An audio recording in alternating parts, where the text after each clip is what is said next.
sake, because isn't that part of how we're created in God's image? I mean, God, as our triune God, is in community.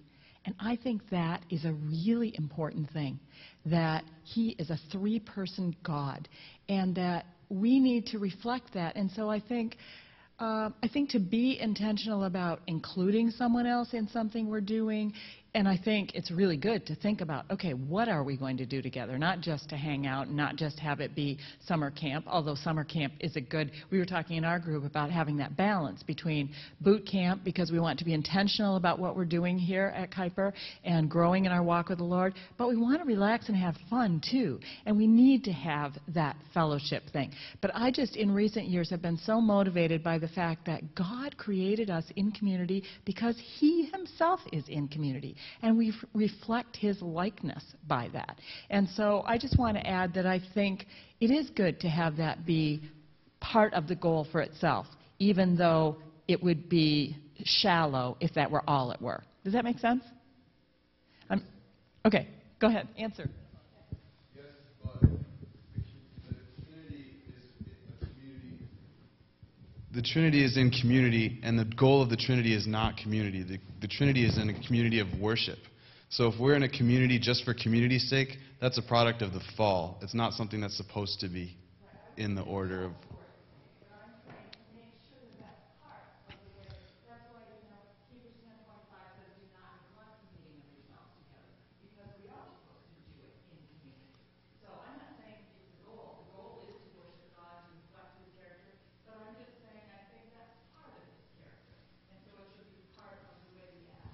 Yeah, and I think maybe what we're saying in different ways, or emphasizing different angles on the fact that we are, that again, that community is not a, as I said, it's not just an extra or not just an add-on to the Christian life, but it is essential to that.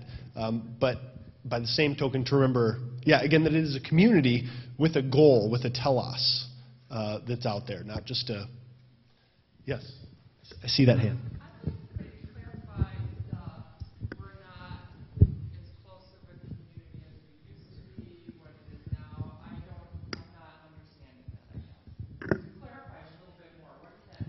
Yeah, I don't know exactly what it used to be, but that's one thing that I've heard a lot, is that I don't know if it was just put out there that it was just a very tight community, and we sort of talked about that it sort of feels like in people saying that it's not what it used to be, that a lot of stuff was happening off campus, a lot of stuff was happening, that students were really leading a lot of stuff outside of specific student groups, but that it's a different feel now than what it used to be. And I mean, I don't know exactly what it used to be, but it's almost like people were handed a great community, and there was a lot of people that have been here for a couple of years and really were close-knit, and things were happening, things were moving, but that nobody really took the baton and moved on with it, and sort of seems like things may have died out. Just real quick, it just seems more like a general sense of things falling apart, is what I've gathered, and some friends that are alum, friends that have been here for 4 or 5 years, that's just that general sense, and it's harder to put our hands or fingers on, because it's something that's maybe really deeply rooted and not so overt and concrete. So I don't know, but yeah, it's just that general sense of just everything just feels like it's falling apart. Does that kind of answer the question? So I don't think that we're necessarily saying people here, at least in we weren't saying that, but that this is what some are hearing. That this is the sense. Yes, Kevin. This is Kevin Ring. We both go to Jesus' church. I told my group that he went to my church, and then he corrected me and said we both go to Jesus' church. So Kevin will be teaching a class here next semester. I rebuked him.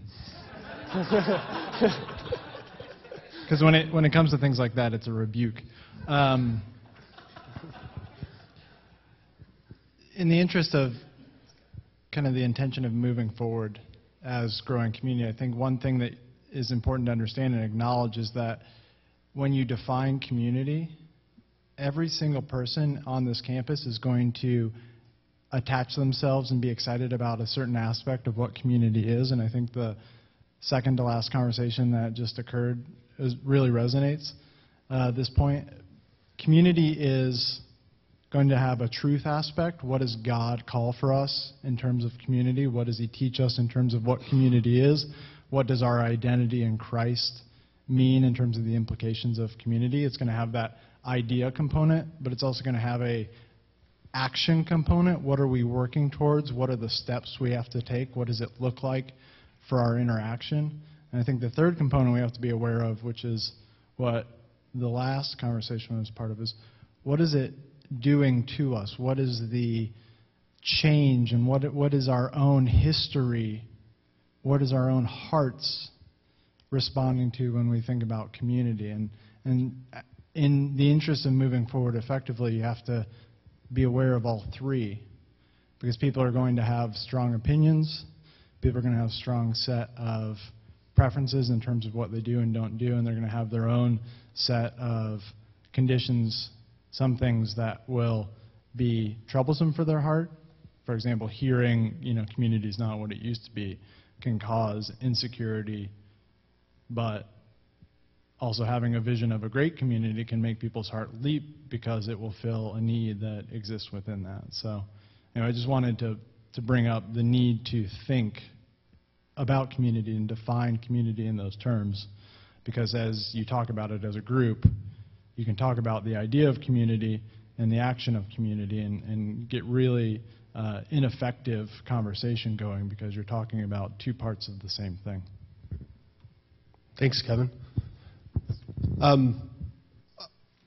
Other thoughts, and this is where I'm really, Rebecca, maybe this will pick up on what you have to say, but what I really want to know is okay, so we're talking about this, what is this group going to do differently, right? What are people in this group, big or little, what are some small, it can be baby steps. Where are we going to go from here, right? Because I'm interested in talking about community, but I'm also interested in saying, like our group was talking about, would everybody in here be willing to commit to, I am intentionally going to, when I go into the dining hall, sit at a table of people who are not in, my closest circle of friends? Would I commit to do that for 3 or 4 meals per week? Right? To me, it's not a huge monumental thing, but if everybody in here committed to do that, it would at least be something. Anyway, Rebecca. You were asking about concrete ideas, and one of the things that actually Professor Milano started off with and we kind of ran with a little bit was the fact that we have freshmen and upperclassmen floors. The freshmen don't get a connection to the upperclassmen. I remember not knowing anyone on Third Shawl. It's just this kind of, your freshman year, or at least my freshman year, it was this like mythical place that no one ever went because all the doors were closed.